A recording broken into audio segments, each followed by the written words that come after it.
हरीश की एक पत्नी थी जो बहुत बोलती थी और वो उसके ज्यादा बोलने से बहुत परेशान था। हरीश को पता चला कि जंगल में एक महात्मा आए हुए हैं। वह अपनी पत्नी को उनके पास लेकर जाता है और कहता है कि मुनिवर, कृपा करके आप इसे समझाइए, ये बहुत बोलती है। मेरे मना करने के बाद भी इसका दिन भर इसका मुंह चलता ही रहता है। मैं इसे कितना समझाता हूँ कि कम बोलाकर चुप रहना सीख, लेकिन नहीं, और हर बार इसकी वजह से लड़ ढाई होती है। महात्मा मुस्कुराए और बोले, मैं तुम्हें इस बात को एक कहानी की मदद से समझाता हूँ। मेरा गुरु का एक शिष्य था जो बहुत बोलता था। वह हर समय इधर उधर की बातें करता था और कभी शांत नहीं रहता था। जब वह दान लेने के लिए जाता तो हर घर से एक नई कहानी लेके आता और आश्रम के दूसरे शिष्यों को सुनाता, और एक शिष्य की दूसरे से बुराई करता, चुगली करता और दूसरों के सामने अच्छा बनने का प्रयास करता और खुद के मुंह से ही खुद की तारीफ करता रहता और हमेशा खुद को गुरु के सामने सबसे बुद्धिमान और उत्तम साबित करने का प्रयास करता। वह खुद को सभी शिष्यों से अलग और श्रेष्ठ मानता था।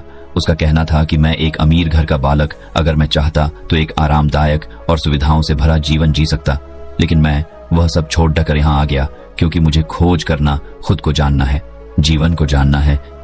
एक दिन गुरु ने आश्रम के सभी शिष्यों को बुलाकर कहा, आप सभी को अगले 1 महीने के लिए कोई न कोई संकल्प लेना होगा। इससे आपकी संकल्प शक्ति मजबूत होगी और आप में आत्मशक्ति का संचार होगा। आप सभी अपने सामर्थ्य के अनुसार कोई भी संकल्प ले सकते हैं, और यदि 1 महीने से पूर्व आप में से जिसका भी संकल्प टूट जाएगा तो वह अपनी पुरानी दिनचर्या में वापस आ सकता है।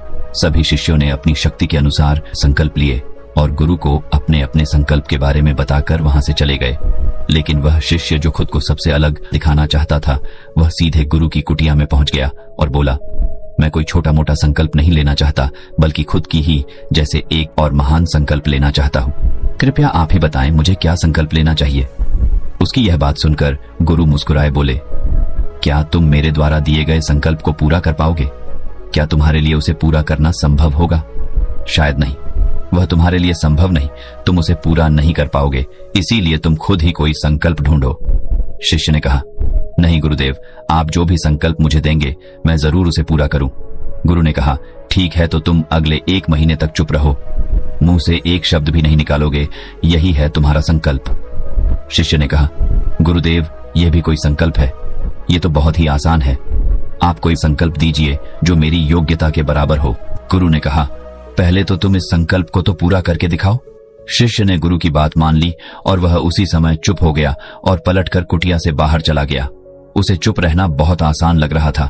उसने एक दिन तो जैसे तैसे चुप रहकर काट लिया, लेकिन दूसरे दिन से उसके मन में ना बोलने का बोझ बढ़ने लगा और तीसरे दिन उसे भारीपन महसूस होने लगा और चौथे दिन उसके अंदर एक अजीब सी बेचैनी होने लगी, क्योंकि आसपास आश्रम के सभी शिष्य एक दूसरे से बातें कर रहे थे।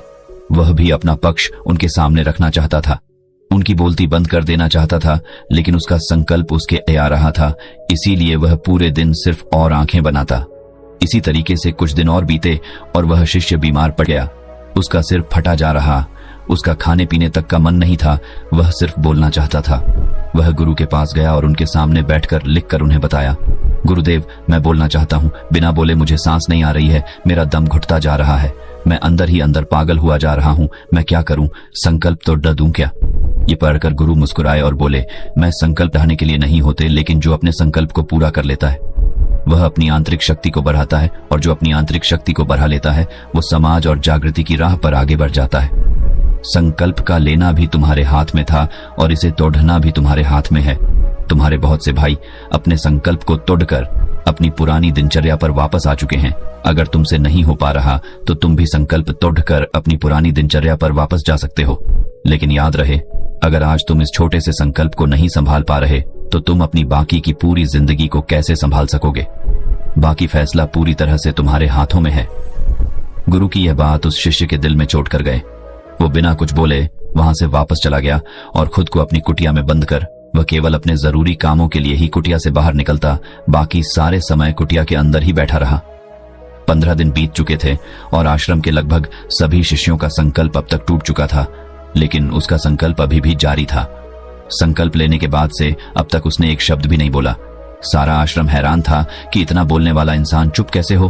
15 दिन बीतने के बाद वह दोबारा अपने गुरु के पास गया और लिखकर बताया है, गुरुदेव, मैं बाहर से तो चुप हूं, लेकिन मेरे भीतर बहुत सी आवाजें हैं, बहुत सी चीख पुकार और शिकायतें हैं। मैं अंदर ही अंदर बात करता रहता हूँ। मेरा मन तरह तरह के प्रश्न पूछता है। मैं बाहर से जितना मोर, भीतर से उतने ही शोर शराबे से भरा। क्या इस तरह से मेरा संकल्प अभी भी है? गुरु ने कहा, हाँ, तुम्हारा संकल्प अभी भी जारी है, लेकिन जब तक लोगों की ये आवाजें तुम्हारे कानों में अपती रही, तुम्हारा मन बोलता रहेगा, क्योंकि इसे तो आदत है। तुम भले ही बाहर से चुप रहो, लेकिन तुम अंदर ही अंदर बोलते रहोगे। तुम्हें इन बातों से, इन आवाजों से दूर जाना चाहिए। शिष्य गुरु को प्रणाम कर वहां से चला जाता है और सुबह होते ही अपनी कुटिया छोड़ जंगल की तरफ चला जाता है। कई दिन बीत जाते, संकल्प का समय भी पूरा हो जाता है, लेकिन शिष्य लौटकर नहीं आया। आश्रम में सभी को डर था कि कहीं जंगली जानवर ने उसे खाना लिया हो। इस बीच उसे ढूंढने की बहुत कोशिश की गई, लेकिन वह कहीं नहीं मिला। गुरु भाइयों ने मान लिया था कि जंगली जानवरों ने उसे अपना शिकार बना लिया है, लेकिन गुरु को ऐसा नहीं लगता। एक दिन आश्रम का एक अन्य शिष्य गुरु के पास आया और बोला, गुरुदेव, हमारे उस अधिक बोलने वाले भाई के साथ क्या हुआ होगा? क्या जानवर ने उसे मार दिया होगा? गुरु ने कहा, हो सकता है कि जानवरों ने उसे अपना शिकार बना लिया हो, लेकिन उसके न लौटने की एक दूसरी वजह भी हो सकती है। शायद उसे वह मिल गया है जिसके लिए वह गया था। फिर शिष्य ने पूछा, गुरुदेव, क्या ज्यादा बोलना इतना हानिकारक होता है? गुरु ने बोला, कहा, इंसान के जीवन के बहुत सारे दुखों में से एक दुख यह भी है कि वह कभी चुप नहीं रह सकता, हमेशा कुछ न कुछ बोलता ही रहता है। सिर्फ हमारे बोलने के कारण हमारे आधे से ज्यादा दुख पैदा होते हैं। हम में से कोई भी चुप नहीं रहना चाहता, हम बस सामने वाले को सुना देना चाहते हैं। जो भी हमारे मन में है सब निकालकर उसके मन में बैठा देना चाहते हैं। उसे समझा देना चाहते हैं कि देख, तू गलत है और मैं सही। इस तरीके से सुनने और सुनाने का यह काम जिंदगी भर चलता रहता है, लेकिन इस नासमझी में हम अपना समय, अपना जीवन, अपनी समझ और सबसे महत्वपूर्ण अवकीमती पल जो जिए जा सकते हैं, जिनको अनुभव किया जा सकता है, जिनमें आनंद को प्राप्त किया जा सकता है, यह सब खो देते हैं। लेकिन इसके बदले हमें मिलता क्या है? कुछ नहीं, सब व्यर्थ और बर्बाद हो जाता है। शिष्य ने पूछा, तो फिर इसका समाधान क्या है? गुरु ने कहा, पूरी जागरूकता के साथ अपने विचारों को देखना, यही एकमात्र तरीका है। सारी मानसिक समस्याओं का वर्तमान में रहकर चिंतन करना, पूरी जागरूकता के साथ अपना काम करना जिंदगी में चमत्कारिक बदलाव ला देता है। उसके बाद वह शिष्य गुरु से अपने प्रश्नों का उत्तर पाकर उनको प्रणाम करके वहां से चला गया। उस शिष्य को आश्रम छोड़ ढकर गए 3 महीने का समय बीत चुका था, लेकिन उसकी कोई खबर नहीं। अब तक तो सभी गुरु भाइयों ने भी उसके वापस लौटने की उम्मीद छोड़ी, लेकिन एक दिन वह आश्रम लौट आता है। लेकिन अब वह नहीं था जो यहां से गया था, वह कुछ और ही बनकर वापस आया था। उसके अंदर एक गजब का बदलाव महसूस किया जा सकता था। उसके चेहरे पर एक गजब का ठहराव और आंखों में बनी शांति थी। आश्रम में आते ही सभी गुरु भाइयों ने उसे चारों तरफ से घेर लिया और बातें करने लग गए। वह भी अपने गुरु भाइयों से बातें करने लगा। उससे बात करने वाले सभी ने यह अनुभव किया कि अब वह पहले जैसा उतावला और बातूनी नहीं रह गया था। उसके मुंह से एक एक शब्द बहुत ही सुलझे हुए और मधुरता के साथ निकल रहे थे। थोड़ी देर तक गुरु भाइयों से बात करने के बाद वह सीधा गुरु की तरफ चला गया। उसने गुरु के चरण छुए और कहा, गुरुदेव, क्या मैं अब भी मौन हूं? क्या अब भी मेरा संकल्प जारी है? गुरु ने कुछ देर तक शिष्य की आंखों में बड़े ध्यान से देखा और कहा, हाँ, तुम अब भी मौन हो। तुम्हारे मुंह से एक भी शब्द निकल नहीं रहा और तुम्हारा संकल्प अभी भी जारी है। शिष्य ने कहा, गुरुदेव, जब मैं आश्रम से गया तो मैं मुंह से तो चुप था, लेकिन मेरे अंदर बहुत सी आवाजें थी। मन में बहुत से प्रश्न थे और वह बंद नहीं हो रहे थे, तो मैं जंगल में चला गया इस उम्मीद से कि वहां मुझे शांति मिलेगी और मेरे मन की बकबक कम हो जाएगी। लेकिन मैं जितना एकांत में जाता गया, मेरे अंदर की आवाज उतनी ही तेज होती गई। मेरे भीतर की पुरानी से पुरानी आवाज मुझे सुनाई देने लगी। तब जाकर मैंने महसूस किया कि मैं कितना गलत कर रहा था। जब मैं अपने परिवार वालों, दोस्तों को और गुरु भाइयों को बुरा भला कहता था, तो उस समय मुझे लगता था कि मैं सही कह रहा हूँ। जब मैं गुरु भाइयों की एक दूसरे से चुगली करता था और उनका मजाक बनाता, तब भी मुझे यही लगता था कि मैं उनसे बेहतर हूँ और मैं सही कर रहा हूँ। लेकिन उस दिन मैंने पहली बार महसूस किया कि मैं कितना गलत बोलता था। काफी दिनों तक ये आवाजें, ये शिकायतें मेरे अंदर चलती रही, लेकिन धीरे धीरे करके एक दिन ये सारी आवाजें मेरे अंदर से समाप्त हो गई। अब मैं भीतर से भी मौन हो गया। उस घने जंगल में बाहर से कोई बोलने वाला था नहीं और भीतर कोई आवाज बची ही नहीं थी, और मैं उस दिन पहली बार मौन का सही अर्थ समझा। मेरे चारों तरफ बहुत शांति थी। हालांकि अभी भी कुछ आवाजें आ रही थीं जो पहले भी आती थीं, लेकिन मैं उन्हें सुन नहीं पाता था। पर अब वह सभी आवाजें मुझे स्पष्ट रूप से सुनाई दे रही थीं। हवा के चलने की आवाज, चिड़ियों के चहकने की आवाज और पानी के बहने की आवाज, ये सभी आवाजें मैंने पहली बार पूरे होशपूर्वक सुनी। अपने चारों तरफ इतनी शांति मैंने पहले कभी महसूस नहीं की थी। तो इस शांति को भंग करने के लिए मैंने पहली बार अपने मुंह से कोई शब्द निकाला। मैं चिल्लाया, हे ईश्वर, ये कैसी शांति है? सभी कुछ इतना शांत क्यों है?